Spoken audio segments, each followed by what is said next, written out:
Recording in progress. एको येतोय फक्त बहुतेक तुमचा हे ऑन असेल. सुरुवात करते बरं का मी.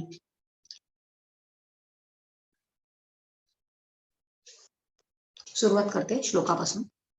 नमो आदिबोधात्मरूपा परेशा, नमो हंस नारायणा निर्जरेशा, नमो ब्रह्मदेवा वशिष्ठा श्रीरामा, नमो मारुती रामदासाभिरामा. जय जय रघुवीर समर्थ. श्री गणेशाला वंदन करते, सद्गुरूंना वंदन करते, प्रभू श्री रामरायाला वंदन करते, हनुमंताला वंदन करते आणि श्रोते तुम्ही जगदीशाच्या मूर्ती म्हणून तुम्हा सगळ्यांना वंदन करते. आणि आपलं मनाच्या श्लोकांचं जे चिंतन आहे ते आपण पुढे चालू करूया. मागच्या वेळेला आपण 3 श्लोक घेतले होते आणि आपण ते पाहिलं होतं की मुखातनं आपण काय बोलायचंय आणि काय बोलू नये. आणि मग समर्थाने आपल्याला सांगितलं की माझ्या बोलण्याचा पण तुम्ही वीट वाटून घेऊ नका, वीट मानून घेऊ नका, कारण परत परत त्यांना ते सांगावं लागतं आहे. आणि आज मात्र आपण काय करतो आहोत की आज पुढचे 2 श्लोक घेतो आहोत. आपण सुरुवातीलाच नेहमी कुठले श्लोक घेणार आहोत ते सांगतो, म्हणजे आपल्याला कुठल्या श्लोकांकडे लक्ष द्यायचं आहे हे आपल्याला कळतं.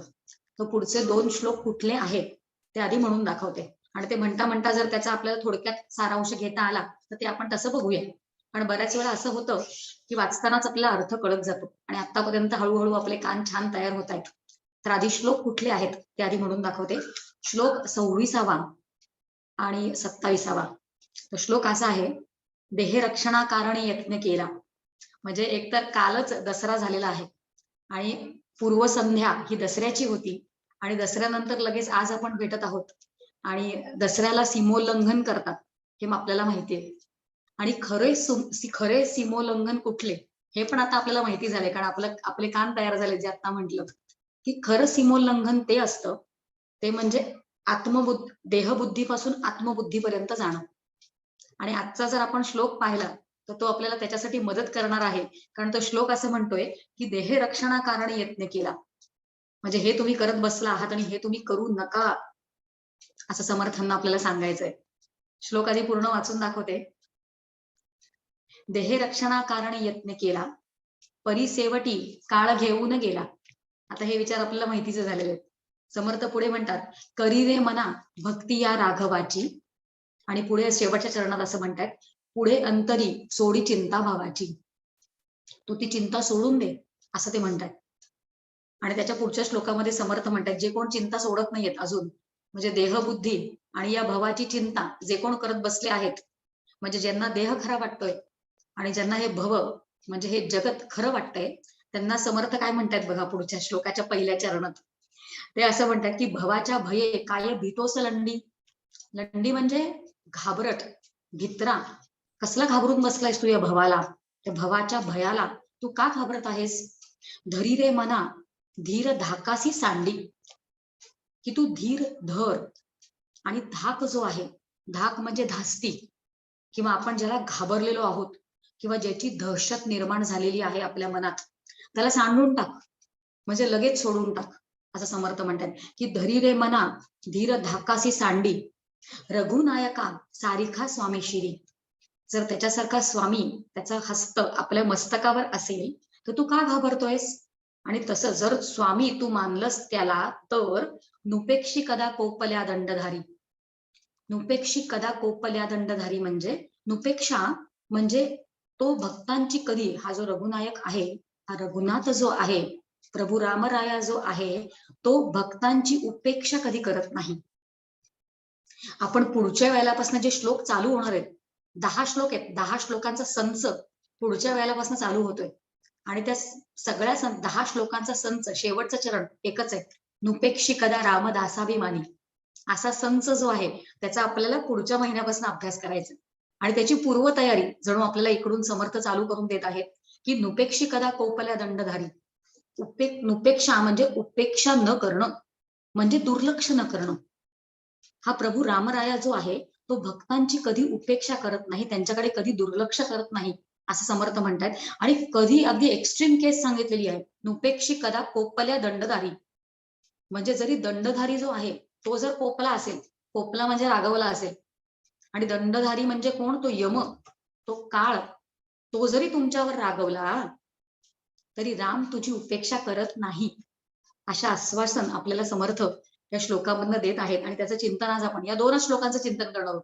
पूर्ण पुढचा 1-1.25 तास या 2 श्लोकांकडे बघणार आहोत. इतका अवघड वाटतोय का तो श्लोक?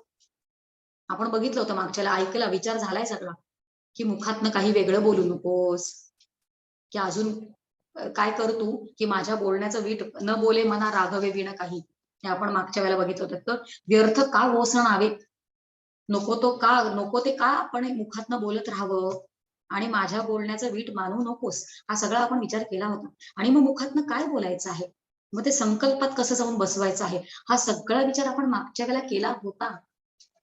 तरी आपल्या कोणावरच हवा तसा परिणाम होत नाही. आणि आपण होत नाही म्हणून त्यांना सारखं सांगावं लागतं, सारखं सारखं. आणि आपण काय करत बसतो, की त्याच्या बरोबर उलट करत बसतो. ते म्हणजे देहरक्षणाकारणे यत्न केला, देहाचं रक्षण करत बसतो. म्हणून समर्थांना परत ते सांगावं लागतंय. आणि पुढच्या श्लोकामध्ये भवाच्या भये काय भीतोस लंडे असं समर्थ म्हणतात.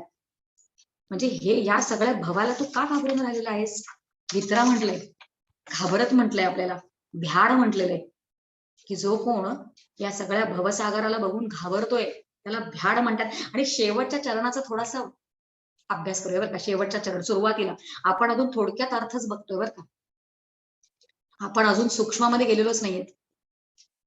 थोडक्यात अर्थ जेव्हा बघतोय तेव्हा शेवटचा जो आता चरणाचा आपण विचार केला होता, की नुपेक्षी कदा कोपल्या दंडधारी, त्याच्याबद्दल विचार करूया. की आता जो घेतला होता, की दंडधारी म्हणजे कोणाला म्हटलंय? ते दंडधारी म्हणजे तो काळ जो आहे, तो यम जो आहे. म्हणजे समर्थ असं म्हणतायत, की प्रत्यक्ष तो अकराळ विक्राळ जो यम आहे, तो जरी तुझ्यावर कोपला तरी राम तुझी उपेक्षा करणार नाही, असं त्यांना सांगायचं. हे आपल्याला कळतंय. पण आपण अजून एका दृष्टीने अभ्यास पण करणार आहोत त्याचा, की हा दंडधारी म्हणजे नक्की कोण आहे तो. आणि आता जो यम असा अर्थ जरी आपण घेतला, दंडधारी याचा आपण यम या शब्दाचा यम किंवा काळ असा अर्थ जरी घेतला तरी आपल्या समोर काही कमी उदाहरण आहेत का हो? म्हणजे आपल्या समोर प्रल्हादाचं उदाहरण आहे, की प्रल्हादाला किती वेळा त्याच्या वडिलांनी मारण्याचा प्रयत्न केला, तरी तो भक्त असल्यामुळे काळ त्याच्यावर म्हणजे येऊन पण त्याच्या समोर येऊन पण त्याला सांभाळलं गेलंच की. आणि तो प्रल्हादच काय, आपण सगळे आपापल्या जीवनामध्ये पाहूया बरं, असं कितीतरी वेळा काहीतरी अपघात होता होता आपण वाचलेलो असतो. कुठलं तरी काहीतरी पुण्याचं काम आपण केलेलं असणार आहे, कधीतरी तरी नाम घेतलं गेलं असणार आपल्याकडनं, आणि म्हणून तिथे आपल्याला त्यांनी वाचवलेलं असतं. आपल्या समोर एक अजून उदाहरण आहे, ते म्हणजे विभीषणाचं. आणि बऱ्याच जणांना ते माहितीही असेल, पण मला असं वाटतं माझ्या एका प्रवचनामध्ये या दृष्टांताचा उल्लेख झाला होता. विभीषण म्हणजे रामराज्य म्हणजे रामाचा अभिषेक झाला. आणि रामाचा अभिषेक करण्यासाठी ही सगळी सेना जी आहे ती लंकेमधनं अयोध्येपर्यंत गेली होती. म्हणजे वानर सेना तर होतीच, शिवाय मुख्य जे होते ते सगळे त्याच्याबरोबर होतेच. म्हणजे सुग्रीव होता, किंवा त्याच्यामध्ये विभीषण होता, तिथे हनुमंत होता. तर हे सगळे जण त्या अयोध्येपर्यंत गेलेच होते की. आणि मग रामाच्या राज्याभिषेक झाला. त्याच्यानंतर त्यांचा योग्य तो पाहुणचार पण घेतला गेला रामाकडनं, योग्य तो आदर सत्कार प्रत्येकाचा केला गेला. आणि हे सगळं झाल्यानंतर हे सगळेजण परत आपापल्या राज्यात आपापल्या कामाला लागले. म्हणजे सुग्रीव परत किष्किंधेत गेला, आणि मग विभीषण परत लंकेत गेला आणि आपापली कामं करायला लागला. तर तेव्हाचा हा प्रसंग एक सांगितला जातो, की विभीषण एकदा शिकारासाठी तो जवळ समुद्राच्या किनारी एक छोटस काहीतरी एक वन किंवा काहीतरी ठिकाण असणार. त्याचं नाव पण सांगितलं गेलेलं आहे. त्याचं नाव म्हणजे विप्रघोष नावाचं एक गाव असतं म्हणे. तिकडे विभीषण त्या गावाच्या आजूबाजूला काहीतरी शिकार करण्यासाठी गेलेला असतो, आणि नकळत त्याच्याकडनं एक पाप घडतं. ते म्हणजे त्याच्याकडनं एक ब्रह्महत्या होते. एका ब्राह्मणाचा वध विभीषणाकडनं होतो. आणि हे जेव्हा तिकडच्या आजूबाजूच्या लोकांना कळतं, तेव्हा ते सगळे जण जे आहेत, विभीषण राजा आहे ते माहितीये, पण चूक झालीये, आणि चूक जिकडे होते तिकडे दंड दिलाच जातो. म्हणून सगळी लोक जी आहेत ती तिकडल्या आजूबाजूची त्याला घेऊन जातात विभीषणाला, आणि विभीषणाला बांधून ठेवतात, आणि वेगवेगळ्या पद्धतीने मारण्याचा प्रयत्न करतात. आणि तो मारलाच जात नसतो. आणि ही सगळी वार्ता जी आहे ती तिकडे रामाला अयोध्येमध्ये कळते. रामाने बघा, राम का मोठा? कारण सगळं जिंकलंय रामाने. किष्किंधासारखी मोठी नगरी, म्हणजे किष्किंधेचं कौतुक वाचावं आपण वाल्मिकी रामायणामध्ये. किंवा सो सोन्याची नगरी जी आहे लंका, ती जिंकली कोणी? ती जिंकली रामाने. पण किष्किंधा जिंकून पण ती सुग्रीवाला देऊन टाकली. किंवा लंका जिंकून पण ती विभीषणाला देऊन टाकली. असा तो राम आहे. लंका जिंकली तेव्हा ते पुष्पक विमान पण जिंकलं होतं प्रभू रामरायांनी. आणि ते त्याच्या आज्ञेत होतं, म्हणजे जेव्हा हवं तेव्हा प्रभू राम त्याला मागून घेत असत. आणि जेव्हा हा विभीषणात त्या गावात जो प्रकार घडतोय हे जेव्हा कळलं रामाला, तेव्हा त्यांनी ते पुष्पक विमान मागवून घेतलं आणि पुष्पक विमानात बसून लगेचच तो त्या गावामध्ये पोहोचला. आणि त्या गावात पोहोचल्यानंतर रामामुळेच ते रावणापासून मुक्त झाले होते, संपूर्ण प्रदेश तो. त्याच्यामुळे रामाबद्दल मनामध्ये आदर आहेच आहे, अतिशय प्रेम आहे. म्हणून राम आलेलं कळल्यानंतर सगळ्यांनी रामाचं स्वागत केलं, त्याचं पूजन केलं. आणि इकडे तू का आलास त्याचं कारण विचारलं. तेव्हा रामाने सांगितलं की विभीषणाला तुम्ही पकडलेला आहे ते मला माहित आहे, आणि तो सप्तचिरंजीवांपैकी एक आहे, तो माझा भक्त आहे, आणि तुम्ही त्याला जरी मारण्याचा प्रयत्न केला तरी तो मरणार नाही. म्हणून तुम्हाला जर दंडच कोणाला द्यायचा असेल तर भक्ताने जर काही चुकीचं केलेलं असतं तर त्याचा दंड जो आहे तो स्वामीवर असतो. म्हणून तुम्ही मला दंड द्या, पण त्याला दंड देऊ नका. काय उदाहरण आहे सुंदर. याच्यामधनं आपण शिकतो की आपण जर खरंच म्हणजे पोपल्या दंडधारी, हे उदाहरण किती बसतं बघा इथे, की तिकडे जरी मृत्यू समोर येऊन उभा राहिला दंड देण्यासाठी, तरी जर आपण भक्त असू, करी रे मना भक्ती या राघवाची, तशी भक्ती जर आपण केली असेल तर तो आपली उपेक्षा कधी करत नाही, आपल्याकडे दुर्लक्ष कधी करत नाही, असं आपण शिकतो या उदाहरणावरनं. पण आपण असा विचार करतोय की हा जो शब्द आहे दंडधारी, त्याच्या अजून एक वेगळ्या दृष्टीने आपण पाहू शकतो बघा, वेगळ्या दृष्टीने या शब्दाकडे आपण पाहू शकतो. आणि हा जो विचार आलाय तो डॉक्टर प्राणींच्या ग्रंथामध्ये, म्हणजे स्वाध्याय मनोबोध, हे डॉक्टर प्राणींनी जे इंटरप्रिटेशन लिहिलेलं आहे मनाच्या श्लोकांवर, त्याच्यामध्ये हा सुंदर अर्थ आलाय आणि तो अगदी इकडे घ्यावासा वाटतोय. डॉक्टर प्राणींनी असं तिथे त्याच्यामध्ये लिहिलेलं आहे की इकडे पहिल्या चरणामध्ये समर्थ म्हणतायत की भवाच्या भये, म्हणजे इकडे मृत्यूच्या भयाबद्दल बोललं जात नाहीये. मृत्यूच्या आधी जे आपण आयुष्य जगतोय तेव्हाचं भय आहे ते. म्हणजे मृत्यूचं भय असलं असतं तर यम किंवा काळ हा आपण अर्थ लावला असा तो लागतो पण याने, कारण तो दंड देतोय आपल्याला, मुख्य दंड मृत्यूचं मान्य. पण इकडे विचार काय चालू आहे पहिल्या चरणामध्ये की भवाच्या भये, म्हणजे भवाचा जर भय असेल मग त्याचा दंडाधिकारी कोण आहे, तो दंड देणारा कोण आहे, तर तो ईश्वर आहे. किती छान अर्थ बसतो बघा इथे. कारण बघा हे संपूर्ण आयुष्य जगताना आपल्यासमोर संकट काय कमी येतात का? धकेचपाटे आपल्याला काही कमी लागतात का? अवघड प्रसंगांना तर कमी तोंड द्यावं लागतं का आपल्याला? आणि हे सगळे प्रसंग जे आहेत ते जणू ते आपल्या समोर येऊन आपली परीक्षा घेतात, तो आपल्याला दंड देतोय. आणि प्रसंग जरी पुढे आले तरी जर आपण भक्त असू तर त्याच्यामध्ये गटांगळ्या एक वेळ खाऊ आपण. राम स्वतः अशी परिस्थिती पण तयार करू शकतो की आपण गटांगळ्या खातोय, पण तो आपल्याला बुडू देणार नाही, एवढं मात्र खरं. म्हणजे आपण किती छान दोन अर्थ पाहिले बघा दंडधारीचे. नुपेक्षी कदा कोपल्या दंडधारी, याच्यावर आपण आता चिंतन केलं की एक दंडधारी म्हणजे यम आहे, त्याच्यापासून आपल्याला राम वाचवतो. आणि दुसरं म्हणजे दंड देणारा, तो दंड देणारा नाहीये खरं, तो न्यायी आहे ईश्वर. जर चांगलं केलं असेल तर तो चांगलं पण देतोय, आणि जर चुकीचं कर्म केलं असेल तर दंड देणारा बसलेला आहे तो. म्हणून आपण दंड देणारा जो आहे त्याचे आपण दोन अर्थ असे पाहिले, एक म्हणजे यम आणि दुसरा ईश्वर, आणि दोन्ही खूप छान बसतायत. आणि आता आपण जे चिंतन म्हणजे आतापर्यंत आपण जो विचार केला तो थोडक्यात सार रूपाने या दोन श्लोकांकडे पाहिले. पण सार रूपाने पाहून पण जर आपण सूक्ष्म रूपाकडे गेलो, सूक्ष्म पद्धतीने विचार करण्याचा प्रयत्न केला, की आपण नेहमी परत आपल्या चिंतनामध्ये हेही म्हणतो बरं का, की आपल्याला प्रत्येक वेळेला चिंतनासाठी एक नवीन धागा मिळतो, ती कृपा आपल्यावर समर्थ करतात. तसं आपल्याला एक वेगळ्या पद्धतीने आपल्याला या श्लोकांचं चिंतन करायचं आहे. आणि अगदी सुरुवातीला हे चिंतन करताना आपण शास्त्रीय एका विचाराचा, म्हणजे शास्त्रीय एक संकल्पना आहे, एक कन्सेप्ट आहे, त्या शास्त्रीय संकल्पनेचा आधार घेऊन हे देहरक्षणामध्ये जे आयुष्य वाया चाललेलं आहे त्याच्यामधनं बाहेर येण्याचा प्रयत्न करणार आहोत. कारण खरंच हे देहरक्षण करण्यामध्ये आयुष्य निघून जाते. आणि समर्थाने इतकं सांगून पण त्याचा प्रभाव आपल्यावर कमी होतच नाहीये. म्हणून वेगवेगळ्या पद्धतीने आपण आपल्या बुद्धीवर योग्य तो संस्कार करण्याचा प्रयत्न करतोय एवढं. बघा, एक शास्त्रीय आधार, विचाराचा आधार, एक संकल्पना आता आपण घेणार आहोत. कारण आतापर्यंत आपण काय केलंय, की आपण सूक्ष्म आपल्या देहाचे जे घटक आहेत, अंतःकरण, त्याच्यामध्ये मन, बुद्धी, चित्त, याच्याकडे आपण पाहिलेलं आहे बरं का आतापर्यंत. त्याचा विचार झालेला आहे. म्हणजे आतापर्यंत आपल्याला हे कळतं, की मन काय करतं, तर संकल्प, विकल्प, आता पाठ आहे आपल्या सगळ्यांचं. मन म्हटलं की काय करतं, संकल्प, विकल्प. बुद्धी म्हटलं तर काय होते, निश्चय जी करते, निश्चयात्मक हा बुद्धी. आणि चित्त म्हटलं तरी आपल्याला कळतं की अवधारणात्मक हा चित्त, हा अवधारण जे करतं ते चित्त असतं, हे आपल्याला कळतं. कारण त्याच्याबद्दल आपण आतापर्यंत विचार केला आहे.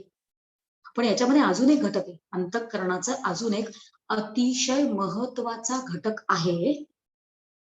त्याच्याबद्दल आपण पाहिजे तेवढा आतापर्यंत विचार केलेला नाहीये.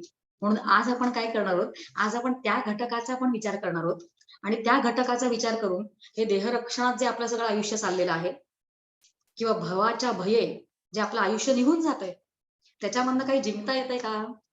कारण आपण आता जो उल्लेख केला सुरुवातीला, की दसरा म्हणजे सीमोल्लंघन, विजयादशमी म्हणतो आपण त्याला.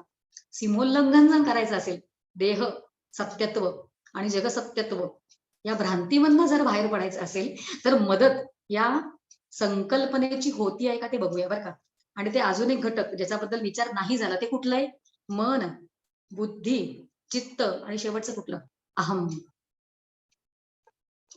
तर अहम बद्दल आपण म्हणावा तितका विचार आतापर्यंत केलेला नाही. हा अहम आपल्याला माहिती नाहीये असं नाहीये, त्याचा उल्लेख झालाय आतापर्यंत. आणि व्यवहारात तर आपण त्याचा किती वेळा वापर करतो. म्हणजे अहम जो आपण लौकिकात किंवा व्यवहारात जेव्हा हा शब्द वापरतो, तेव्हा गर्व अशा अर्थाने तो शब्दाचा वापर करतो बरं का. किंवा विशिष्ट, मी काहीतरी विशिष्ट वाटणं अहम बद्दल, किंवा समोरच्या बद्दल काहीतरी विशिष्ट वाटणं, असं लौकिकात आपण जेव्हा अहम या शब्दाचा विचार करतो तेव्हा आपण अर्थ त्याचा घेतो. पण आता आपण अंतःकरणामधल्या अहम बद्दल जेव्हा बोलतो आहोत, तेव्हा ते अहम म्हणजे काय, ती अहंता म्हणजे काय, त्याच्याबद्दल थोडासा सूक्ष्म विचार करूया. थोडस लक्षपूर्वकच ऐकायचं आहे, कारण थोडस क्लिष्ट पुढे होऊ शकते. एका एका शास्त्रीय संकल्पनेच्या विचाराला आपण सुरुवात करत आहोत. ही अहंता म्हणजे काय, हा अहम म्हणजे काय, तर ही अहंता म्हणजे आपल्या अस्तित्वाची सामान्य जाणीव.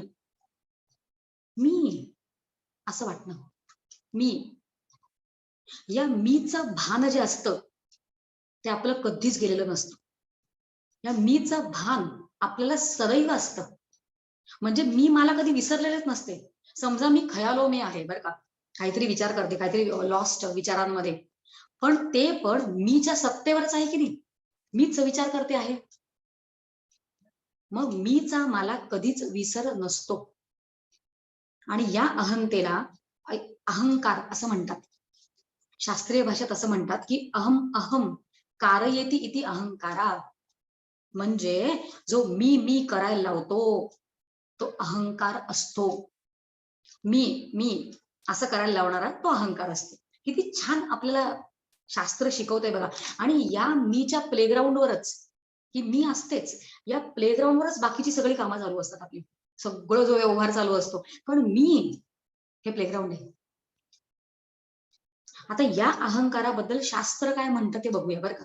शास्त्र असं म्हणतं की या अहंकाराचं देहाशी कर्मज तादात्म्य आहे. संकल्पना सुरू झालेली बरं का, जी आपल्याला समजून घ्यायची आहे. देह सत्यत्व आणि जगसत्यत्व या भ्रांतीमधनं बाहेर पडण्यासाठी आपण सगळा विचार करतो आहोत. कारण भवाच्या भये काय भीतो सलंडी असं समर्थ म्हणतात. तो विचार समजण्यासाठी एक शास्त्रीय संकल्पनेचा आधार आपण घेतला आहे. शास्त्र असं म्हणतं हा अहंकार जो असतो त्याचं देहाशी कर्मज तादात्म्य आहे. आधी संपूर्ण विचार जो घ्यायचा आहे तो बोलून दाखवते आणि मग हळूहळू तो विचार समजण्याचा प्रयत्न करूया. आणि सुदैवाने आपले सगळे कॉल्स रेकॉर्ड होतात. कोणाकोणाला फार लवकर आपण जातोय असं वाटू शकतं, पण सुदैवाने रेकॉर्डिंग आहे. खूप हळू पण जाऊ शकत नाही, म्हणून आपण रेकॉर्डिंग परत घेऊ शकतो. पुन्हा उल्लेख करते की या अहंकाराचं देहाशी कर्मज तादात्म्य आहे. याच अहंकाराचं अंतःकरणाशी सहज तादात्म्य आहे आणि या अंतःकरणाचं आत्म्याशी भ्रमज तादात्म्य आहे. खरं म्हणजे संकल्पना संपली, जी काय मांडायची होती ती. आता ती कळली का आपल्याला? त्याच्यावर विचार केला पाहिजे मग आपल्याला, की हे शास्त्राने काय सांगून ठेवलंय आणि हे सगळं असं का सांगितलंय. फार महत्वाचा विचार आहे बघा. हा अहंकार जो आहे त्याचं आपण काय म्हटलं, देहाशी. आपण पहिल्या गोष्टीबद्दल विचार करूया. अहंकाराचं देहाशी कर्मज तादात्म्य आहे. कर्मज म्हणजे बघा, आपण पहिल्या गोष्टीचा आधी विचार करणार, मग दुसऱ्या, मग तिसऱ्या, हळूहळू एक एक करून जाऊया. आणि हा विचार आपण या श्लोकांच्या बद्दल का केला त्याची सांगड पण, त्याची संगती पण लावूया आपण नंतर. अहंकाराचं देहाशी कर्मज तादात्म्य आहे याचा अर्थ आहे बघा, कर्मज त्या शब्दाच्या कडे आपण बघूया. ज म्हणजे जन्म, म्हणजे ज्याच्यामुळे हा देह जन्मला. कर्मामुळे, कर्मज कर्मामुळे म्हणजे आपण काहीतरी पूर्वजन्मी कर्म करून ठेवलेलं असतं. जे काही कर्म केलेले असतात त्याच्यामधनं वासना निर्माण झालेल्या असतात आणि ज्या प्रमाणात, ज्या पद्धतीने वासना निर्माण झालेल्या असतात त्या पद्धतीने ईश्वर आपल्याला हा देह देतो. बरोबर की नाही? असा योग्य देह तो आपल्याला देतो, की ज्या देहामध्ये ज्या काही आपल्या वासना उरलेल्या आहेत त्या भोगता येतील असं त्याने दिलेलं असतं. म्हणजे आता हे जेव्हा आपण विचार ऐकतो तेव्हा आपल्या देहाबद्दलच्या कुरकुर कटकटी असतील संपून जातील. जे काही त्रास असतील देहाचे, ते सगळे देहाचे त्रास आपणच ते पूर्वी कर्म केल्यामुळे अशा पद्धतीचा देह ईश्वराने आपल्याला दिलेला आहे. कुरकुर संपते की नाही हे सगळं ऐकल्यानंतर? आपण विचार घेतोय कर्मज तादात्म्य म्हणजे काय. अहंकाराचं देहाशी कर्मज तादात्म्य म्हणजे काय. कर्मज म्हणजे आधी पूर्व कर्म आपण करून ठेवलेलं असतं आणि त्याच्यामुळे हा देह आपल्याला मिळालेला असतो. मग देह मिळाला म्हणजे काय, ती जाणीव, त्या देहाची जाणीव जी असते त्याला तादात्म्य म्हटलं जातं.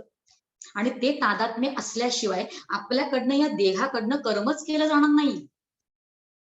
कारण जे काही भोग आपल्याला भोगायचे आहेत ते आपणच घेऊन आलोय सगळे. प्रारब्धानुसार जे काही भोग आपल्याला भोगायचे आहेत ते तादात्म्य असल्याशिवाय आपण करूच शकणार नाही. म्हणून जे सामान्य तादात्म्य असतं, जाणीव असते त्याची, त्या देहाची, त्याला तादात्म्य असं म्हणतात. देहाचं तादात्म्य असतं कारण आपल्याला आपल्या देहाकडनं ते काम आपल्याला करून घ्यायचं असतं. मला असं वाटतं आपण छान हा विचार समजून घेतलाय, की अहंकाराचं देहाशी कर्मज तादात्म्य आहे. देहाचं कर्म, कारण देहाकडनं कर्म करून घ्यायचंय, याचं लक्ष ठेवावं आपण. आणि पुढचा आपण काय उल्लेख केला होता, अहंकाराचं अंतःकरणाशी. आता देह म्हणजे स्थूल देह असं समजून घेऊया. आणि पुढे जेव्हा अंतःकरण असा शब्द आलाय म्हणजे सूक्ष्म देह. मग या अहंकाराचं अंतःकरणाशी काय तादात्म्य आहे, तर सहज तादात्म्य आहे. सहज आहे ते. आता ते अंतःकरणामध्ये मन येतं, बुद्धी, माझी बुद्धी आहे तिच्याकडनं मला काम करून घ्यायचंय, ही किती सहज असतात आपलं. आणि बघा, अशा पद्धतीने जेव्हा आपण विचार करतो तेव्हा आपण आपण मन किंवा देह हे वेगळं वेगळं करायला शिकतो. सर्वप्रियानंदांचं एक खूप छान प्रवचन आहे, इंटरनेटवर अवेलेबल आहे. आणि त्या प्रवचनामध्ये ते असं सांगतात, की कुठलाही सामान्य माणूस आहे ज्याला वेदांती विचार त्यांनी कधी श्रवणच केलेलं नसतात, त्याला जर विचारलं की बाबा तू कोण आहेस, तू म्हणजे काय, तू म्हणजे कोण आहेस, सामान्य माणूस जो असतो त्याला काहीही माहित नसतं. तेव्हा तो असं संपूर्ण देहाकडे, म्हणजे पूर्ण देहच तो, हा मी आहे असं म्हणतो. बरोबर की नाही? बघा आपल्या आजूबाजूला किती लोक आहेत त्याच्याबद्दल विचार करून बघा. आपण वेदांती विचार ऐकलेलेच नसतात तेव्हा संपूर्ण देह, देह म्हणजे मी हे वाटतंय. असं त्यांनी ते सर्वप्रियानंदाने त्यांच्या प्रवचनात सांगितलं होतं बरं. आणि मग त्याच्याही पुढे थोडंफार श्रवण ज्यांनी केलेलं आहे अशा माणसांना जेव्हा आपण विचारतो की नक्की सांगा बरं तुम्ही म्हणजे कोण, मग ते असं कुठेतरी हृदयाजवळ हात, मी मी मी म्हणजे संपूर्ण देह जाऊन जरा हृदयाजवळ येणं की हा हा मी, हा मी आहे. आणि मग अजून आपण खोदून खोदून जर एखाद्याला प्रश्न विचारला की बाबा तू म्हणजे नक्की कोण आहेस, त्याचा विचार केलायस का, पण त्यांनी वेदांत विचार जरी ऐकले नसतील तरी मी म्हणजे देह नाही हे त्याला कळतंय. मग त्याला नक्की उत्तर माहित नसतं. मग तो म्हणतो हे इकडून म्हणजे upper half of the body, म्हणजे इथून म्हणजे आपल्या हृदयापासून ते डोळ्याच्या वर थोडस काहीतरी भाग आहे ना, तिथून म्हणजे मी असण्याची शक्यता आहे. कारण आपले जास्तीत जास्त ज्ञानेंद्रिय नाही, सगळी ज्ञानेंद्रिय जे ती इथून इथपर्यंतच आहेत. मग त्याला हा हे मी आहे असं वाटायला लागतं. बघा म्हणजे असे विचार आपण का घेतो आहोत? कारण आपण एकतर सामान्य विचारांपेक्षा थोडंसं पुढे जातो, की मी म्हणजे देहच जे समजत असतो. ॲज अ होल पूर्ण शरीर म्हणजेच मी समजतो. पण थोडासा पुढचा विचार केल्याने स्थूल देह वेगळा करतोय, सूक्ष्म देह वेगळा करतोय, असा आपण विचार करतोय. आणि आता सूक्ष्म देहाबद्दल इकडे काय सांगितलंय, की अहंकाराचं अंतःकरणाशी सहज तादात्म्य आहे. पण सहज अगदी आपल्याला माझं मन आता असं विचार करते, असं वाटत असतं. हो की नाही? किती खरं, किती सहज आहे बघा ते. माझं मन हो, माझी बुद्धी ती मला सांगत असते. आणि हे जे अंतःकरण आहे, हे अंतःकरणच आपलं संपूर्ण जीवन ठरवत असतं. ते दिशा दाखवत असतं आपल्याला. आणि त्याची पण सामान्य अस्तित्वाची जाणीव जी असते, त्याला अंतःकरणाशी अंतःकरणाशी सहज तादात्म्य असं म्हणतात. असते की नाही जाणीव? ते आहे, माझं मन आहे. ती अस्तित्वाची सामान्य जाणीव जी आहे ती. त्याला सहज तादात्म्य असं म्हणतात. बघा हळू आपण पुढे जातोय. आणि त्याच्या पुढे शेवटचं जे आपण पाहिलं, ते म्हणजे की या अहंकाराचं आत्म्याशी भ्रमज तादात्म्य आहे. खरं म्हणजे आपण जेव्हा विचार करतो, तेव्हा आत्म्याचं कोणाशी तादात्म्य असूच शकत नाही. म्हणून त्याला भ्रमज म्हटलंय. भ्रम आहे तो. तिथे तादात्म्य असूच शकत नाही. कारण आत्मा जो आहे, तो असंग आहे. आणि असंग आत्म्याचं कोणाशीही संबंध असूच शकत नाही. मग ते संबंध आहे, तादात्म्य आहे असं का वाटतं? असा आपण थोडासा पुढचा विचार करूया. तादात्म्य म्हणजे काय? तेही आपल्याला कळतं. लौकिक भाषेत आपल्याला हे सगळे शब्द कळत असतात बरं. तादात्म्य म्हणजे एकरूपता. ते एक आहे, तेच आहे असं वाटणं.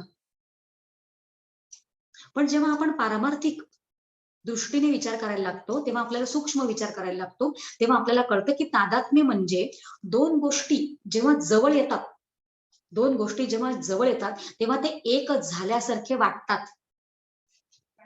बघा किती छान आहे. आपण भ्रमज तादात्म्य ह्याचं ते भ्रमज तादात्म्य का असतं? का निर्माण होतं? देह म्हणजेच मी का वाटतोय?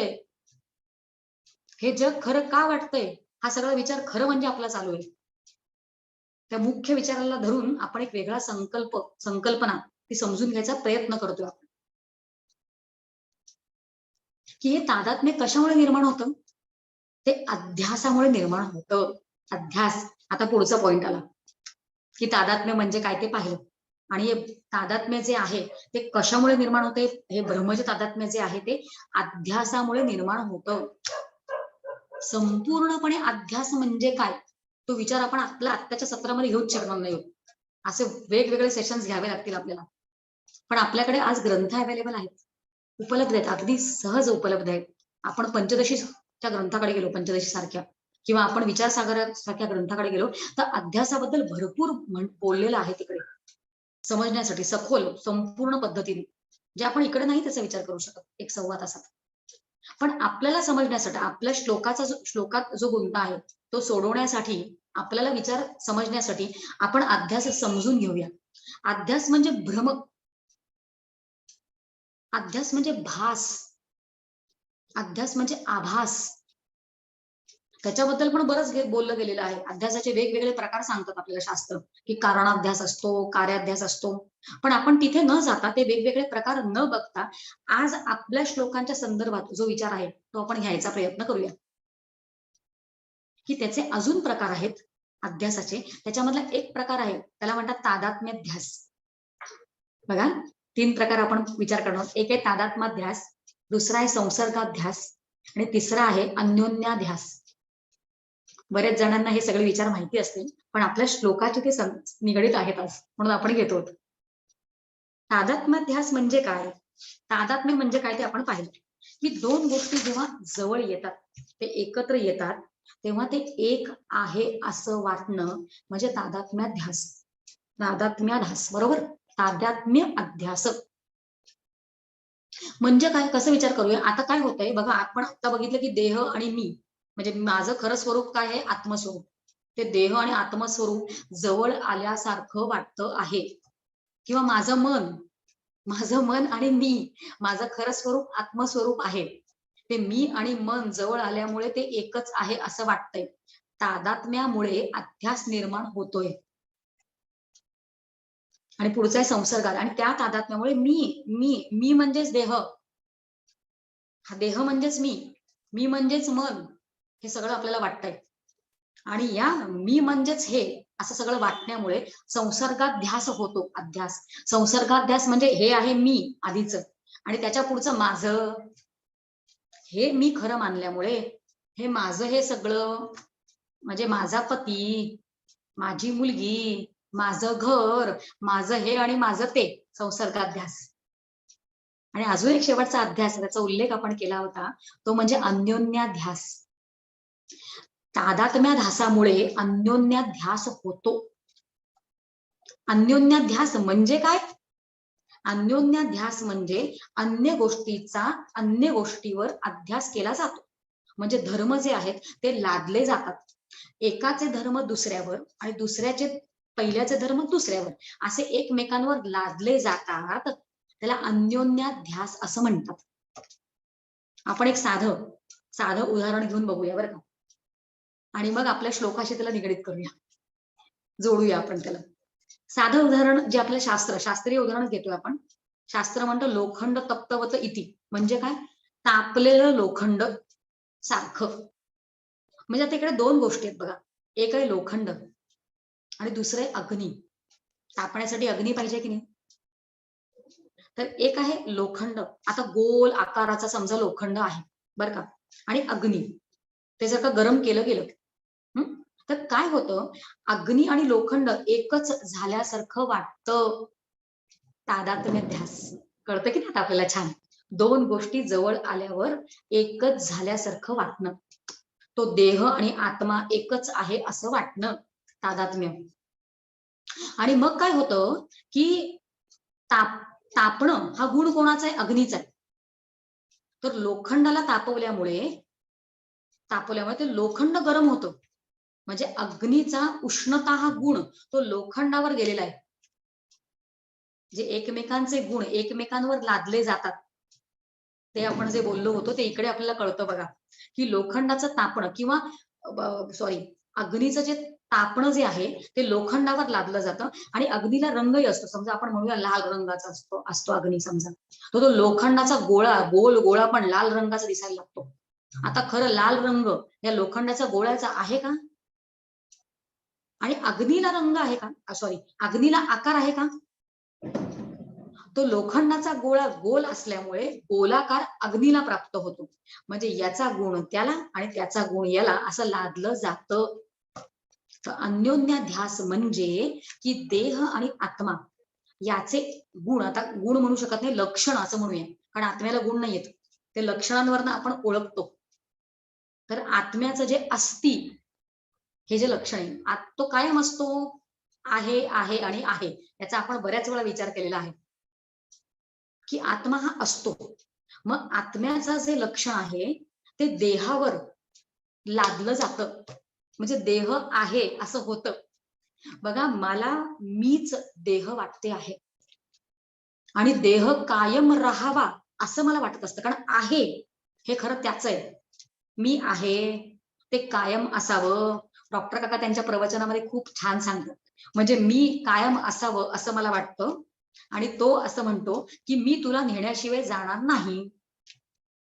आणि जे जीवनमुक्त असतात ते असं म्हणतात की अरे तू नेऊन नेऊन माझ्यामधलं काय नेशील.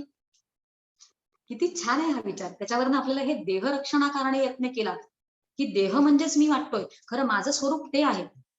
आणि हे अन्योन्य ध्यासामुळे, या तादात्म्यामुळे ते इकडून तिकडे लादलं गेलंय. म्हणजे मी कायम राहावं असं मला वाटतं, कारण कायम असणं हे माझं स्वरूपच आहे.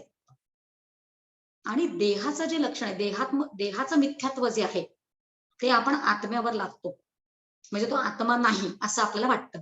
म्हणजे एकमेकांचे लक्षणं जी आहेत ती एकमेकांवर लादली जातात. आणि हा सगळा विचार आपण का केला, की देहरक्षणाकारणे यत्न केला जे आपण करतोय, की जे नाहीच आहे, जे खरंच नाहीये, ते त्याचं रक्षण करण्यासाठी संपूर्ण आपलं आयुष्य निघून जातंय. म्हणून आपण इतका महत्वाचा विचार हा आपण सुरुवातीला घेतला. हा थोडासा क्लिष्ट होता. आपण बघा काय पद्धतीने आलो बघा. आपण देह, आपल्याला जे खरं वाटतोय किंवा आपल्याला हे जगत जे खरं वाटतंय ते आपण समजण्यासाठी आपण अहंकार म्हणजे काय याचा सूक्ष्म विचारास केला. मग तादात्म्य त्याचं कसं असतं वेगवेगळ्या गोष्टीची त्याचा विचार केला, सूक्ष्म विचार. आणि त्याच्यानंतर हा अन्योन्य अध्यास म्हणजे काय त्याचा आपण विचार केला. आणि हे सगळं आपण का केलं, आपण म्हटलं होतं सुरुवातीला की आपण का करत आहोत हे, कारण आपण जोपर्यंत त्याला आधी पृथक्करण करत नाही तोपर्यंत, विचार हा शब्दाचा अर्थ पण आपण घेतला होता की आधी पृथक्करण करणं आणि मग योग्य गोष्टीची निवड करणं. आधी आत्मा अनात्मा या दोन गोष्टी वेगळ्या केल्या पाहिजेत. अनात्मा, जर देह अनात्मा आहे तर ते आधी विवेक करून त्याला दोन वेगळं केलं पाहिजे, आणि जे योग्य आहे त्याची निवड करण्यासाठी आपण इतका सगळा विचार केला. नाहीतर नको ते रक्षण करण्यामध्येच आपलं आयुष्य निघून जात आहे. बघा त्याच्या पुढे समर्थ असं म्हणतात की भवाच्या भये काय भीतोस लंडी. हे भवाचं भय घेऊन तू जगतोयस, कारण ते पण खरं नाहीच आहे. आपण नको त्या गोष्टीच्या मागेच लागलेलो आहे, आणि नको त्या गोष्टीच्या मागे लागल्यानंतर हवं ते फळ कसं मिळणार. हवं ती गोष्ट केली तर आपल्याला हवं ते फळ मिळणार. म्हणून जोपर्यंत देह आणि जगत याचा विसर आपल्याला पडत नाहीये, या देहबुद्धी सोडून आपण आत्मबुद्धीपर्यंत प्रवास करत नाही, तोपर्यंत परमार्थाचं खरं फळ जे आहे ते आपल्याला प्राप्त होत नाही. आणि आपल्याला फक्तच एवढंच सांगून थांबलेले नाहीत समर्थ, म्हणजे प्रॉब्लेम काय आहे ते सांगून थांबलेले नाहीयेत की देह रक्षण तू करत बसलायस, तू भवाच्या भयाने तू भीतोयस, तू घाबरटेस, इतकं करून समर्थ थांबलेले नाहीयेत. समर्थांनी उपाय पण दिलाय. समर्थांनी उपाय पण या दोन्ही श्लोकामध्ये दिलेलाच आहे. दोन्ही श्लोकांचं तिसऱ्या चरणाकडे जर आपण पाहिलं, तिसऱ्या चरण दोन्ही श्लोकांचं, तर आपल्याला त्याचा उपाय, याच्यामधनं बाहेर पडण्याचा पर्याय आपल्याला समर्थांनी दिलाय. समर्थ म्हणतात, करी रे मना भक्ती या राघवाची.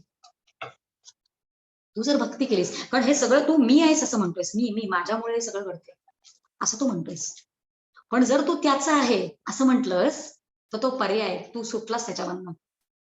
म्हणून समर्थांनी पर्याय पण दिलेला. दोघांचे तिसरे चरण जर आपण पाहिले, किती छान श्लोक आहेत बघा हे, की करी रे मना भक्ती या राघवाची. आणि पुढचा श्लोक जो आपण आधाराला घेतलाय त्याच्यामध्ये समर्थ असं म्हणतात, रघुनायका सारिखा स्वामी शिरी. जर त्याला त्याच्या तू तुझ्या शिरावर धरलंस, की त्याचा हस्त तुझ्या शिरावर आहेच, तर तू याच्यामधनं बाहेर पडतोस. पण आपलं मात्र सगळं उलट होत असतं ते आपण बघतो, कारण आपण नको त्याच फळाच्या मागे पडलेलो असतो. बघा आपण एका प्रसंगाचा आधार घेऊया, आणि आपल्याला छानच प्रत्येक वेळेला प्रसंग मिळत असतात रामायणामधले. आपलं काय होतं की आपण नको त्या गोष्टींच्या मागे जे लागतो, आता जसा उल्लेख केला, आपण आपल्याला असं वाटतंय बरं का सगळ्यांना की आपण देवाची भक्ती करतोय, कारण समर्थ इकडे म्हणतात करी रे भक्ती, करी रे मना भक्ती त्या राघवाची, समर्थ म्हणतात. आणि आपल्या सगळ्यांना असं वाटत असतं की आपण बघतो, म्हणजे माझं भगवंत तुझ्यावर खूप प्रेम आहे, माझं तुझ्यावर प्रेम आहे असं आपल्याला वाटत असतं. एक उदाहरण घेऊन बघूया, की एक मुलगा जो आहे तो नवीन प्रेमात पडलेल्या मुलीला असं म्हणतो की माझं तुझ्यावर जीवापाड प्रेम आहे, म्हणजे माझ्या प्राणांपेक्षा जास्त मी तुझ्यावर प्रेम करतो. मग त्याला जर विचारलं, अरे बाबा ही पहिलीच मुलगी आहे आधीच्या प्रेमात तू पडलायस, तर तो म्हणतो नाही नाही आधी प्रेमात पडून झालेलं आहे. मग तिला तू काय म्हणायचास, मग तिला पण मी हेच म्हणायचो, म्हणे माझं तुझ्यावर जीवापाड प्रेम आहे, माझ्या प्राणांपेक्षा तुझ्यावर प्रेम जास्त आहे. आणि आपलं पण सगळ्यांचं हे असंच होतं ना, आपलं ज्याच्यावर प्रेम आहे, आता माझ्या मुलीवर जर माझं प्रेम आहे, तर माझ्यापेक्षा माझ्या प्राणांपेक्षा जास्त प्रेम माझं तुझ्यावर आहे असं आपण म्हणत असतो की नाही. आपण आपल्या आपतेष्टांना ज्यांच्यावर आपलं प्रेम आहे त्यांना आपण म्हणत असतो. तर नशीब ते प्राण हे सगळं ऐकत नाहीत, कारण त्याच्या प्राणांनी जर ते ऐकलं की माझ्यापेक्षा जास्त प्रेम समोरच्यावर करतोय, तर मी राहावंच कशाला इथे, माझी गरजच काय, तो निघून जाईल. नशीब तो ते ऐकत नाही. ही अशी गंमत होते आपली सगळ्यांची, की आपलं खरं म्हणजे प्रेम आपलं आपल्यावरच असतं. आपण विचार घेतला होता आधी की आपल्यावरच असतं, आपल्याला असं वाटत असतं की आपलं ते भगवंतावर प्रेम आहे.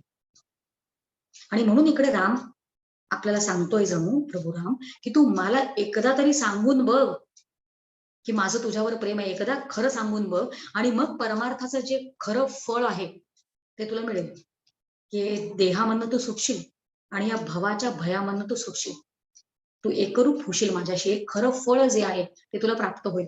कारण घाबरणं जे आहे त्याच्यामध्ये तू अडकलेला आहेस, भवाच्या भये. प्रसंगाचा आधार जो आपण आता म्हटलं होता रामायणातला, तो घेऊया. की प्रसंग असा आहे की जिकडे हनुमंत जो आहे तो सीतामाई समोर तिचा शोध त्यांनी घेतला, मग ते एकमेकांना भेटले, निरोप वगैरे दिला, आणि सगळं त्याचं काम जे होतं ते झाल्यानंतर हनुमंताला भूक लागली.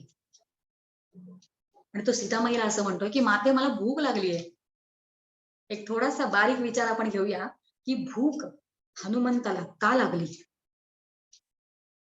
त्याला त्या कारणासाठी लागली कारण त्याला त्या अशोक वाटिकेत, त्या वाटिकेमध्ये ते सगळे वृक्ष दिसत होते आणि त्या वृक्षावर खूप फळं लागली होती. म्हणजे ती फळं बघून त्याला भूक लागली. आपण कर्माच्या सिद्धांताकडे जातोय बरं का. कर्म आपल्याला असं सांगतो की आपण कुठलाही माणूस जो असतो तो कुठल्याही कर्मामध्ये प्रवृत्त का होतो, तो कुठल्याही कर्मामध्ये फळाच्या अपेक्षेने प्रवृत्त होतो. त्याला फळ दिसतंय म्हणून त्याला ते खावंसं वाटतंय. काय सुंदर सिद्धांत आहे बघा. तर तो सीतामाईला असं म्हणतो की मी ती फळं खाऊ इच्छितो, मला ती हवीत कारण मला भूक लागली. तेव्हा सीतामाई त्याला म्हणते की अरे तू जे फळ खाऊ इच्छितोस ते या वाटिकेतली आहेत आणि ही वाटिका जी आहे त्याचं रक्षण करणारे त्याला रक्षक आहेत आणि ते रक्षक जे आहेत ते राक्षस आहेत. आणि ते राक्षस बघा, विडंबना, छोटस कसं विरोधाभास असतो बघा. हे राक्षस जे आहेत ते काय खातात त्याचा उल्लेख तुलसीदास रामायणामध्ये येतो की राक्षस काय खातात. म्हणजे ते म्हैस खातात, ते मनुष्य खातात, ते गाय खातात, ते बकरी खातात, ते गाढव खातात. म्हणजे ते काय काय भक्षण करतात. हे खल जे आहेत, हे निशाचर जे आहेत ते काय काय भक्षण करतात याची यादी तिकडे दिलेली आहे. म्हणजे ते मांसाहार करतात. म्हणजे आपण लौकिकात मांसाहार करू नये वगैरे ही आपली काही चर्चा चालू नाही बरं का. आपण एका वेगळ्या गोष्टीकडे जाणार आहोत, नाहीतर तो एक वाद उभा राहायचा. आपण वेगळ्या दृष्टीने याचा विचार करतो. आपण असा विचार करतोय म्हणजे सीतामाई जणू त्याला सांगू इच्छिते आहे किंवा आपण विचार हा शिकतो आहोत की हनुमंताला फलाहार करायचा आहे आणि फलाहार करण्यासाठी तिकडे रक्षक आहेत आणि हे स्वतः मात्र बाहेर जाऊन मांसाहार करतायत आणि त्या मांसाहारावर कोणी नियंत्रण करत नाहीये. ते तुम्ही काही करा, तिकडे कोणी तुम्हाला थांबवणार नाहीये. तर या उदाहरणावरून आपण शिकतो की बघा, सीतामाता जी आहे ती अशोक वाटिकेत बसलेली आहे आणि त्या वाटिकेचे रक्षक जे राक्षस आहेत याचा अर्थ हे राक्षस कोण आहेत. तर हे राक्षस जे आहेत ते आपले विकार आहेत आणि त्या वाटिकेमधलं जे फळ खायचंय म्हणजे जीवनाचं खरं फळ जे आपल्याला हवं असतं ते फळ मिळण्यापासनं हे राक्षस म्हणजे हे विकार आपल्याला थांबवतात. एक साधं उदाहरण घेऊया. समजा मी जपाला बसले घरी. आता घरी समजा कोणी नाहीये माझ्या आणि आता मला असं वाटतं की मी जप करावा. मी हातात माळ घेते आणि मग मी जप करण्याला बसते आणि जप करायला सुरुवात केल्यानंतर मला सगळी कामं आठवतात. घरी कोणी नसलं तरी माझ्या मनातच ते सगळं उभं राहते. म्हणजे हे सगळे विकार जे आहेत ते जपामधनं एकरूप व्हायचं जे असतं ते मला फळ मिळायचं असतं. ते फळ ते विकार मिळवू देत नाहीत आणि बाहेर जाऊन नको नको तो आहार करायला ते मला थांबवत नाहीयेत. तू बाहेर जा, बाहेर फिर, बहिर्मुख हो आणि वाटेल ते आहार तू सेवन करू शकतोस. असे बहिर्मुख ही सगळी इंद्रिय असल्यामुळे ती बाहेर जाऊन नको तो आहार घेतात. म्हणून त्यांना राक्षस म्हटलंय. ते विकार आहेत राक्षस म्हणजे आणि ते जीवनाचं खरं फळ मिळण्यापासून आपल्याला थांबवतात. हनुमंताने आपण इकडे जर विचार केला तर ते फळ त्याला खायचंय पण ते फळ खायच्या अगोदर तो आज्ञा कोणाची मागतोय. किती छान छोट्या छोट्या गोष्टींमधून आपण शिकू शकतो बघा. हनुमंताने मी फळ खाऊ का जाऊन ते फळ खाल्लं नाही लगेच. ते फळ खाऊ का अशी आज्ञा कोणाला विचारली. विचारलंय आधी त्याने तर सीता मातेला विचारलंय. इकडे सीता मातेची महती काय, तिचं महत्व काय बघा. सीता माता म्हणजे कोण, तिच्याकडे आज्ञा मागायची असते, फळ ग्रहण करण्याची. सीता माता म्हणजे माया आहे.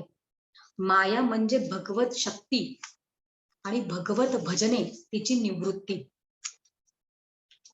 तिची जोपर्यंत करुणा भागत नाही आपण, तिची जोपर्यंत भक्ती करत नाही, तिची जोपर्यंत आज्ञा आपण मागत नाही तोपर्यंत ती कृपावंत होत नाही आणि ती बाजूला सरकत नाही. हा आपण विचार घेतला होता आधी. तिची कृपा झाल्याशिवाय आपल्याला ते खरं फळ जे आहे ते आपल्याला मिळत नाही. आणि आता ते मागितल्यानंतर तो आज्ञा मागतोय कारण विकारांमुळे आपली जी मती असते ना ती मलिन होऊन जाते. पण शुद्ध मती जर आपल्याला हवी असेल तर ती तिच्याकडे मागितल्याशिवाय मिळत नाही आपल्याला, म्हणून त्याने तिच्याकडे आज्ञा मागितलेली आहे. आणि ती आता हनुमंताला उत्तर असं देते आहे, ती असं म्हणते की तू या वाटिकेमधलं फळ खायचं म्हणतोयस, पण ही वाटिका जी आहे ती माझी नाहीये, ती रावणाची आहे. आणि जर ती वाटिका रावणाची असेल तर त्याच्यामधली फळं जी आहेत त्याच्यावर पण अधिकार त्याचा आहे. आणि अधिकार त्याचा असताना आपण जर ते खाल्लं, त्याचं सेवन केलं, तर त्याचं रूपांतर विषामध्ये होतं. ज्या गोष्टीवर आपला अधिकार नाही त्या गोष्टीचा जर आपण स्वीकार केला तर ते विष समान असतं. हा अजून एक सिद्धांत बघतोय आपण. बघा, एका प्रसंगावरनं वेगवेगळ्या गोष्टी आपण कशा शिकतो. मग हनुमंत विचार करतोय याचा अर्थ काय, मी उपाशीच राहायचं का? आणि तो सीतामाईला असं म्हणतोय, तू जे म्हणतेस की ही वाटिका तुझी नाही, हे मला पटत नाहीये. तू म्हणतेस ते ठीक आहे, हा तुझा उदारपणा आहे, तुझा मोठेपणा आहे, पण माझ्या मताप्रमाणे ही संपूर्ण वाटिका तुझीच आहे. कारण हे सगळं जे आहे ते रामाचंच आहे. एका हिंदी काव्याकडे बघूया, ते काव्य किती सुंदर आहे बघा. ते संतांनी लिहिले बरं का. ते संत असं म्हणतात की यह जग राम बगीचा. काय सुंदर वाक्य आहे की यह जग राम बगीचा. आणि आपल्याला मात्र भ्रमामुळे हे सगळं आपलं वाटतंय, पण हनुमंत म्हणतोय की हे सगळं रामाचंच आहे, म्हणजे तिचंच आहे. यह जग राम बगीचा, राम ही वृक्ष, राम ही मूल, राम ही डाली, राम ही फूल, माली रूप रामजी नेही, निश्चय जलसे सिंचा, यह जग राम बगीचा. म्हणजे त्याच्याच निश्चयाने हे सगळं तयार झालेलं आहे. काय सुंदर अर्थ आहे. पुढे असं हे काव्य म्हणते की भीतर एक अनेक है बाहर, भीतर एक अनेक है बाहर, बाहर भीतर अंदर एक बराबर, मिला मर्म गुरु ज्ञान का जब, तब जग राम का पाया, यह जग राम बगीचा. सद्गुरु मिळाल्याशिवाय हे सगळं माझं काहीच नसून, माझं कर्तृत्वच नाही याच्यामध्ये, माझं काहीच नाही.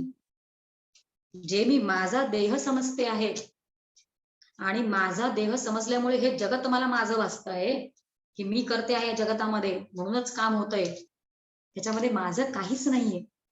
याचं खरं ज्ञान जे आहे, ज्ञान जे आहे, ते जोपर्यंत सद्गुरू आपल्याला सांगत नाहीत ते आपल्याला कळत नसतं. पुढे असं आहे की रंका है कोई कोई ऊंचा कोई नीचा कोई साधा, यह जग राम बगीचा. म्हणजे कोणीही असो हे सगळं त्याचंच आहे. आणि पुढे असं हनुमंत म्हणतोय की सीतामाई, तू असं म्हणतेस की हे तुझं काही नाही, पण हे जी फळं जी आलेली आहेत वृक्षावर, ती फळं ती कुठे लागली आहेत, तर ती वृक्षावर लागलेली आहेत. आणि वृक्ष कुठे आलेला आहे, कुठून आलेला आहे, ते भूमीमधनं आलेलं आहे. आणि भूमीमधनं माते तू पण आलेली आहेस. जर तू पण भूमीतनं आलेली आहेस आणि ही फळं पण तिथूनच आली आहेस, तुझ्यामधनच ती आलेली आहेत, तर त्याच्यावर अधिकार तुझा जास्त की रावणाचा जास्त? किती सुंदर वेगवेगळ्या पद्धतीने विचार करतोय बघा.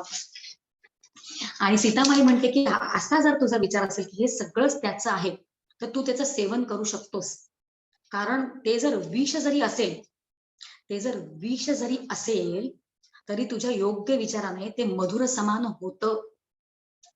बघा, या भवसागराचं विष आपण घेत असतो आत, पण जर त्याच असं म्हणून आपण सेवन केलं तर त्याचं विष न होता ते मधुर होऊन जातं.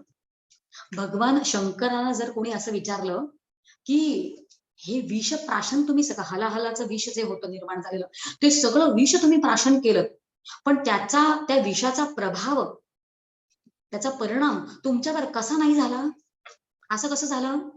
तर शंकर उत्तर देतील की ते विष जे आहे ते बाहेरून आलं. हा, म्हणजे विष बाहेरून आणि आतून मी राम म्हणत होतो. म्हणजे विष बाहेरून आलं, मी आतून राम म्हणत होतो.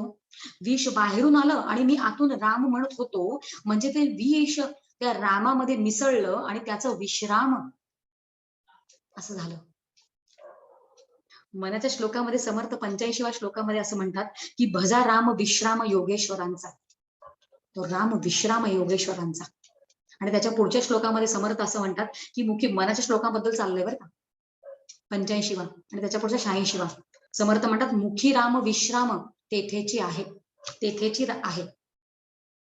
म्हणजे विश्राम कुठे आहे? जिथे रामाचं नाम आहे. रामाची भक्ती आहे, रामाला आपण शिरोधार्य मानलं आहे, तिकडेच विश्राम आहे. काय सुंदर विचार झाला हो. आणि बघा अजून एक विचार करूया आपण की सीतामाई कुठे बसली आहे. सीतामाई जी आहे ती अशोक वाटिकेमध्ये बसली आहे. आणि त्या अशोक वाटिकेमधलं फळ, जे जीवनाचं खरं फळ, जे हनुमंताला हवंय, अशोक वाटिकेमधलं फळ म्हणजे अशोक, शोक नसणे, शोक निवृत्ती. हे जर फळ हवं असेल तर त्या भगवंताची भक्ती करावी लागते, त्याला शरण जावं लागतं वेगवेगळ्या पद्धतीने. कुठली पद्धत तुम्हाला मान्य होतीये? सगळ्यांनी एकाच मार्गाने जावं असं नाहीच आहे, पण ज्या पद्धती तुम्हाला जपतायत त्या पद्धतीने आपण काय करावं, तर आपण त्या रामाला शिरोधार्य मानावं आणि त्याला शरण जावं. कारण हे सगळं जे घडतं आहे ना, हे त्याच्या कृपेने घडते आणि जसं तो घडवतोय तसं आपण आनंदाने राहिलं पाहिजे, कुरकुर न करता. अजून एक छोटस काव्य बघूया, अगदी घेण्यापासून थांबवलं नाही म्हणून एका एका सत्रामध्ये आपण दुसरं एक काव्य बघतोय आणि त्या काव्यामध्ये ते संत असं म्हणतात की जैसे रखे राम रहना चाहिए. आपल्या संतांनी पण आपल्याला हे नाही का हो सांगितलं की ठेविले अनंते तैसेची राहावे.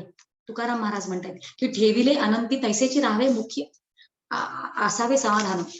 काय असावे समाधान? चित्ती असावे समाधान.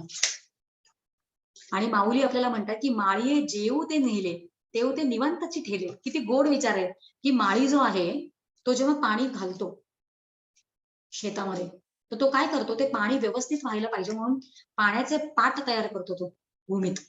आणि ते पाट एकदा तयार केले त्यांनी माळ्याने की ते पाणी जे असतं ते खळखळत छान आनंदाने जातं. तेव्हा ते असा अजिबात विचार करत नाही की या झाडाला मी पाणी देणार नाही, ते झाड मला आवडत नाही, त्या रस्त्याने मला जायचं नाही. जो रस्ता माळ्याने करून दिलेला असतो, आपण बहुतेक हा विचार आपण आधी घेतलाय, पण तो विचार इतका सुंदर आहे. आणि तोच विचार या हिंदी काव्यात आहे.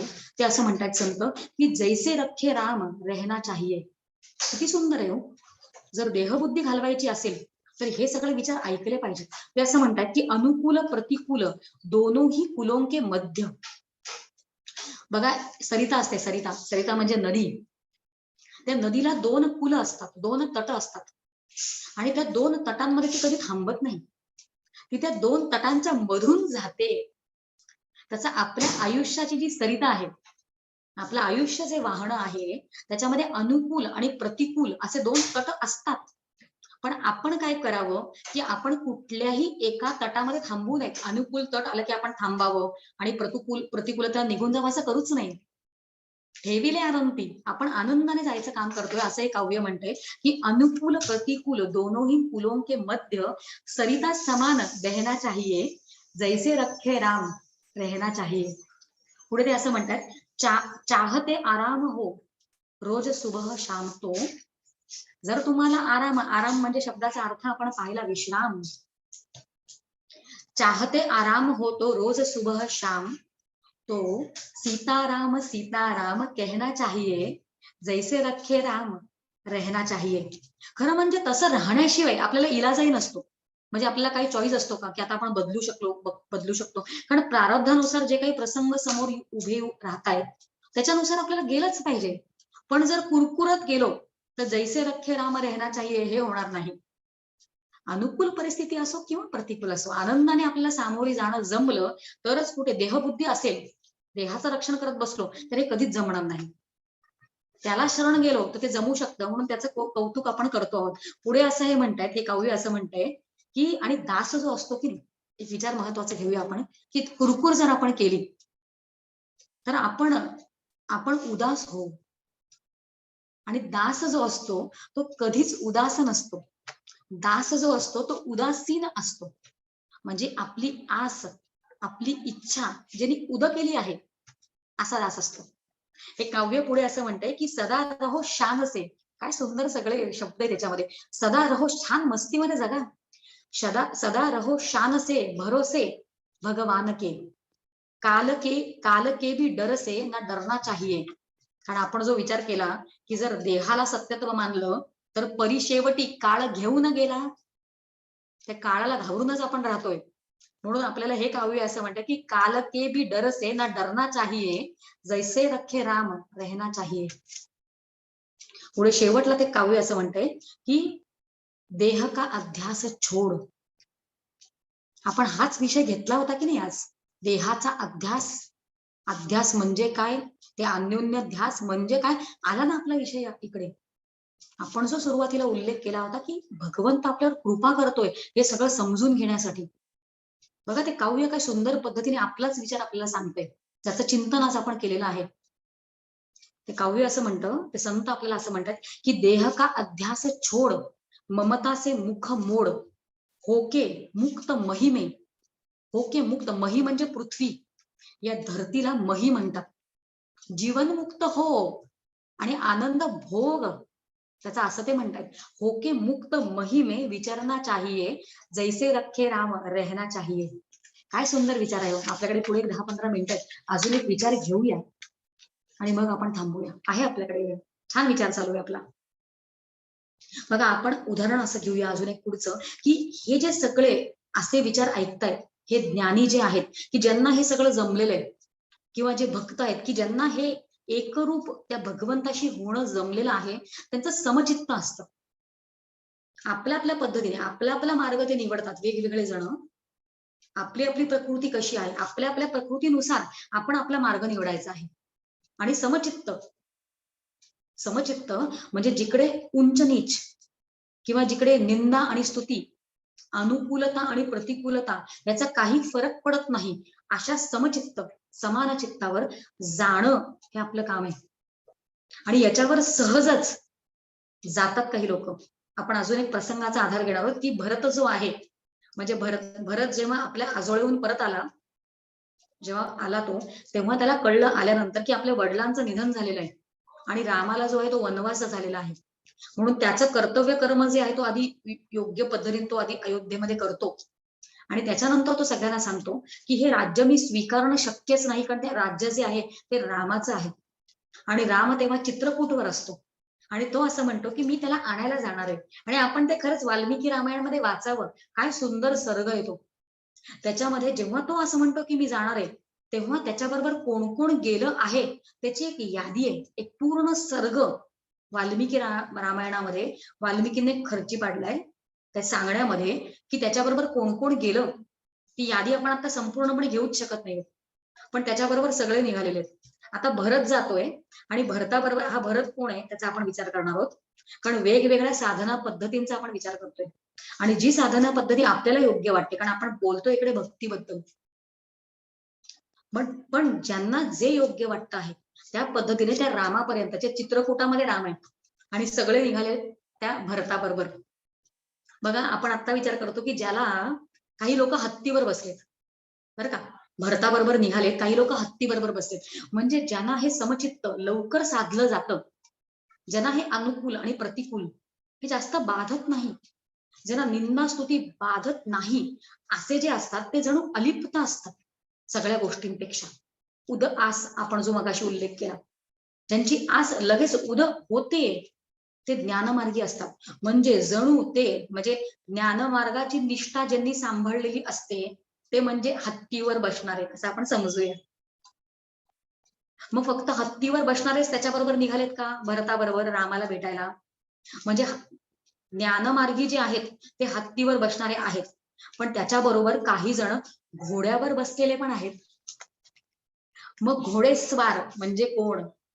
बघा घोडे धावतात, बरोबर की नाही? आपल्याकडे इंद्रियांना गो असं म्हणतात. आपल्याला शब्द माहिती आहे, संस्कृत मध्ये इंद्रियांना गो असं म्हणतात. आणि संस्कृत मध्ये इंग्लिश मध्ये गो म्हणजे काय हो? गो म्हणजे गो, जाणं. म्हणजे ज्याच्यावर बसून हे इंद्रियांचे घोडे बाहेर धावतात ते म्हणजे गो, म्हणजे ते घोडे. पण घोड्यावर जे स्वार आहेत, म्हणजे आपल्या चंचल चित्ताला निरुद्ध जे करतात, अशी साधना पद्धती जी असते त्या साधना पद्धतीला योग असं म्हणतात.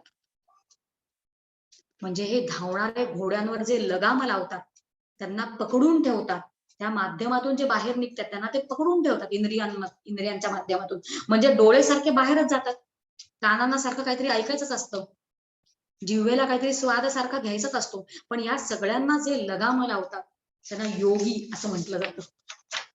आणि एक अजून छान विचार आपण घेऊ शकतो की यांना घोडे म्हटलंय आपण, बरं का. घोड्यावर स्वार त्यांना योगी म्हटलंय.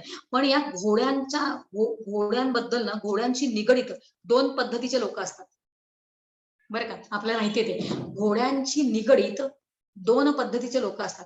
एक पहिल्या पद्धतीचे माणसं म्हणजे जे घोड्याच्या सेवेत असतात, म्हणजे घोड्याची सेवा करतात, नाही का.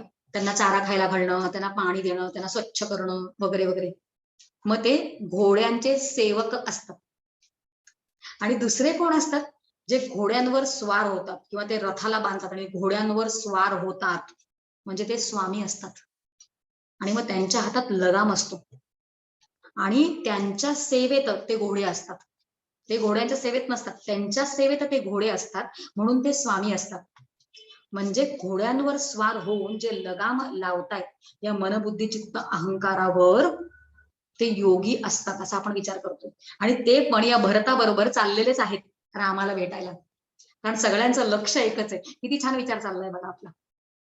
म्हणजे आतापर्यंत आपण काय विचार केला की हत्तीवर बसणारे जे आहेत ते ज्ञाननिष्ठा सांभाळणारे आहेत, आणि घोड्यावर जे बसणार आहेत ते योग मार्गातनं जाणार आहेत, योग साधना करून पुढे जाणारे आहेत. मग एवढेच आहेत का? त्यांच्याबरोबर अजून रथात बसलेले पण आहेत की, रथ पण आहे. मग रथ म्हणजे काय? बघा, रथाचा खूप छान अर्थ तुलसीदास रामायणामध्ये येतो आणि त्याचा वेगळ्या पद्धतीने अर्थ वाल्मिकी रामायणामध्ये पण येतो. आपण वाल्मिकी रामायणाचा आधार घेऊया. म्हणजे रामायणामध्ये जे युद्ध चालू असतं, रामाचं आणि रावणाचं जे युद्ध चालू असतं, त्या युद्धामध्ये हे सगळे मायावी आहेत, राक्षस जे आहेत ते मायावी आहेत. आणि अगदी जेव्हा आता रामाला रावणाशी युद्ध करायचंय, तेव्हा विभीषणाला, आज परत विभीषणाचा उल्लेख आलेला आहे, भक्त आहे तो. विभीषणाला काळजी वाटते रामाची.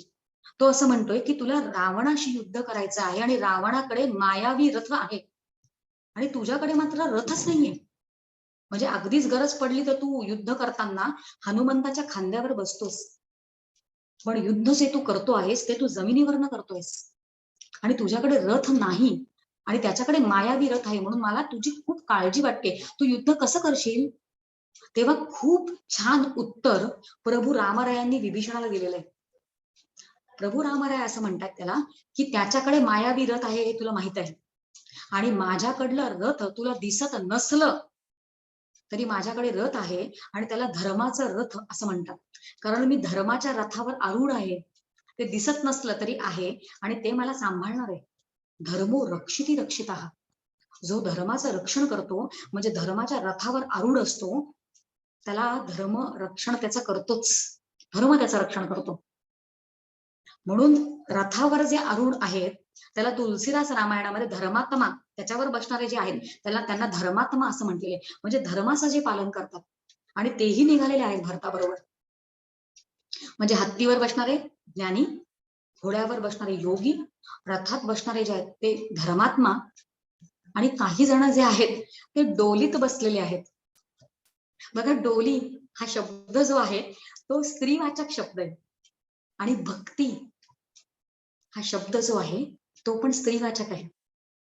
डोलीत बसणाऱ्यांबद्दल तुम्ही विचार करा, डोलीत बसणाऱ्यांना करायचं काय असतं, काम काय असतं? त्यांना फक्त एकच महत्वाचं काम असतं, ते म्हणजे श्रद्धा ठेवून त्या डोलीत बसायचं. आणि मग त्यांना पुढे चालणं, त्यांना काहीच करावं लागत नाही. पुढे डोलीत बसण्याचं काम त्यांना करायचंय. आणि त्या डोलीचे पडदे पण लावलेले असतात, म्हणजे त्यांना आपण जातोय कुठे हेही दिसत नसतं. श्रद्धा ही अंधच असते असा आपण एक विचार केला होता. अंधश्रद्धा नावाचा शब्दच नाहीये. श्रद्धा जी असते ती अंधच असावी लागते, त्यांना पुढे दिसायची गरजच नाहीये. आणि काहीही न करता गंतव्य स्थानापर्यंत ते पोहोचतात. ही भक्ती आहे. काय सुंदर अर्थ आहे हो. आणि डोलीचा भार ज्या खांद्यांवर असतो, आपलाही भार त्याच खांद्यांवर असतो.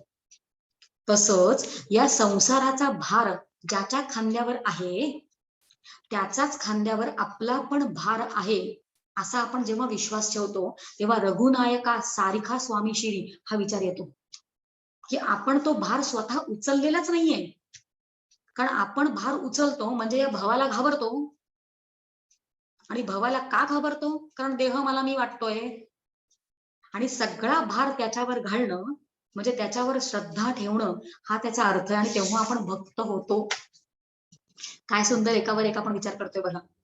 आणि हे सगळं करण्यामध्ये भरत मात्र काय करतोय, म्हणजे काही लोक जे भरताबरोबर आहेत ते हत्तीवर बसलेत, म्हणजे ते ज्ञान साधनेने ज्ञानी झालेले आहेत किंवा ज्ञान साधनेने पुढे जाणारे आहेत.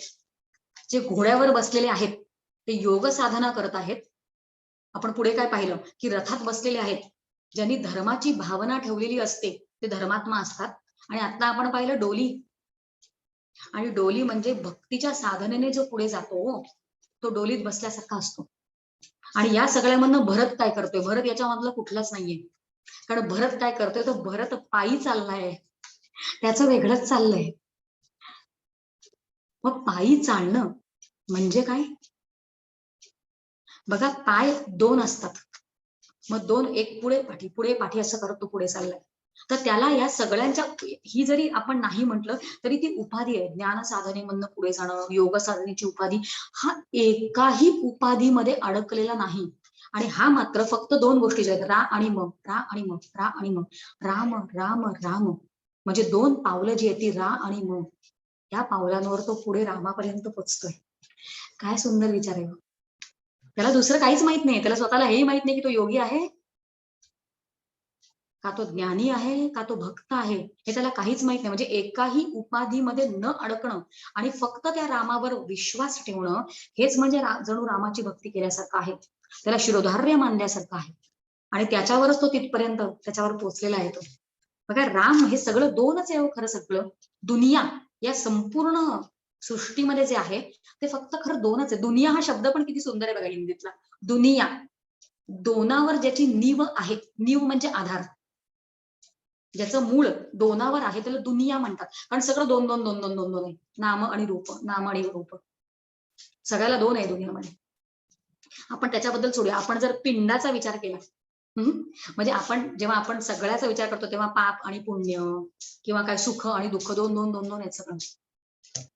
अपवादात्मक काही असतं बरं का, अगदी लगेच आपण पॉइंट आउट करायचं नाहीये, पण त्याचा सार रूपाने आपण विचार करायचा प्रयत्न करतोय. आपण जर पिंडाचा जरी विचार केला तरी त्याच्यामध्ये सगळं दोन दोन कसं आहे बघा. दोन डोळे, दोन कान, नाकाच्या दोन पुड्या, दोन हात, दोन पाय, मुख.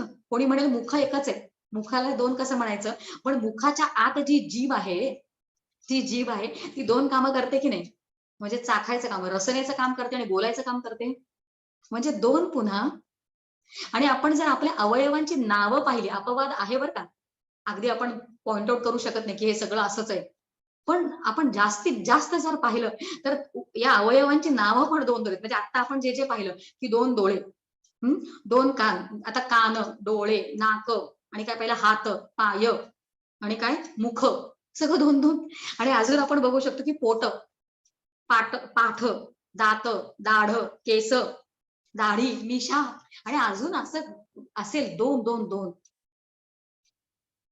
या आणि या दोनामुळेच, या द्वैतामुळेच आपण अडकतो या सगळ्यामध्ये. म्हणजे हे दोन जिकडे असतं ते अडकवतंय. आणि आपल्या अवयवांचा पण आपण जर विचार केला तर हे दोन वाले जे आहेत ते जास्त आपल्याला त्रास देत आहेत. म्हणजे पोट जास्तीत जास्त त्रास देतं, पाठ, पाय अडकवतात ते, म्हणजे मला हातच नाही वर करता येत, पोटच दुखतंय, हे सगळं जास्तीत जास्त अडकवतंय. आणि या दोनामधनं जर बाहेर पडायचं असेल तर पर्याय परत शास्त्र देते. या दोनामधनं बाहेर पडायचं असेल तर दोन अक्षरी नाम, राम. कारण आपण रामाचा विचार करतोय म्हणून त्याला मुख्य धरलंय, आणि हा विचार आपण धरलाय. आपण अगदी शेवटी तुलसीदास रामायणामध्ये एक दोहा येतो, त्या दोह्याचा विचार करूया की सगळं जे आहे त्याच्या शेवटी दोनच उरतं. आणि बऱ्याच जणांना हे माहिती असेल, तो दोहा वाचून दाखवते पटकन.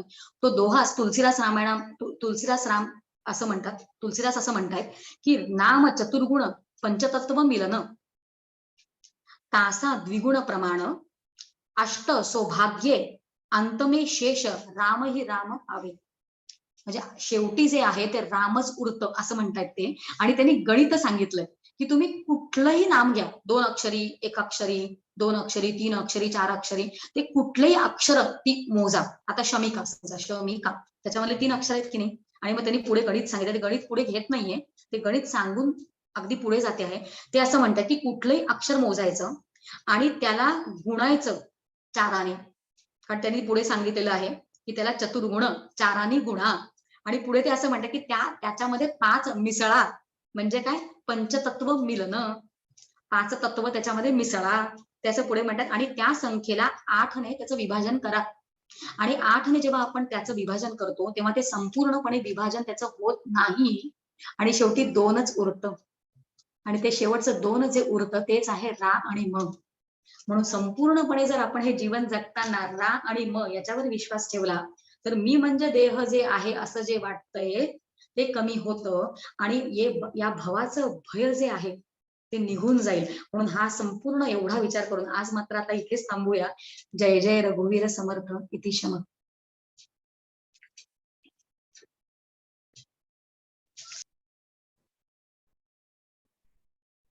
ॐ